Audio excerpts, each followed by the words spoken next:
Hi అండి, నా పేరు Lakshmi. Welcome back to Varshita daily life style. ఈరోజు వీడియోలో పిల్లలకు లంచ్ బాక్సులకు కానీ ఏం కూర వండాలో తెలియనప్పుడు సింప్లీగా ఇలా వెజిటేబుల్స్తో ఫ్రైడ్ రైస్ చేసుకోండి. చాలా టేస్టీగా ఉంటుంది, తక్కువ సమయంలో అయిపోతుంది.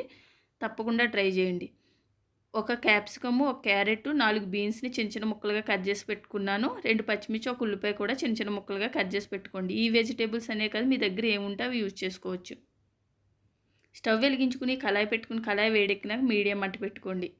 2 స్పూన్ల ఆయిల్ వేసుకుని 4 ఎల్లుల్లిపాయ రేకులు పొట్టు తీసి చిన్న చిన్న ముక్కలుగా కట్ చేసి వేసుకుని వేగినాక అన్ని వెజిటేబుల్స్ని వేసేసుకోండి. ఉల్లిపాయ, పచ్చిమిర్చి, క్యాప్సికము, క్యారెట్, బీన్స్, మీరు బఠానీలు వేసుకోవచ్చు, క్యాబేజీ కూడా వేసుకోవచ్చు. ఇవన్నీ వేసుకున్నాక చిన్న టీ స్పూన్ సాల్ట్ వేసుకుని ఒకసారి కలుపుకోండి.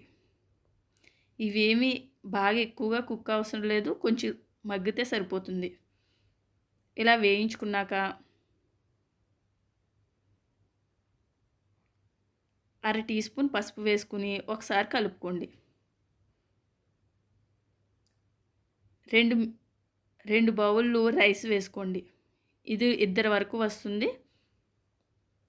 ఇందులో పుదీనా, కొత్తిమీర వేసుకోండి. తర్వాత నేనైతే ఇందులో పావుబాజీ మసాలా వేస్తున్నాను. ఇది చాలా టేస్ట్ బాగుంటుంది, తప్పకుండా ట్రై చేయండి. మీరు దీని ప్లేస్లో బిర్యానీ మసాలా అయినా, గరం మసాలా అయినా వేసుకోవచ్చు. చిన్న టీ స్పూన్ వరకు వేస్తున్నాను. వేసుకుని కలిసేలాగా బాగా కలుపుకోండి. హై ఫ్లేమ్లోనే కలుపుకోండి. ఈ విధంగా అంతేనండి, వెజ్ ఫ్రైడ్ రైస్ రెడీ అయింది.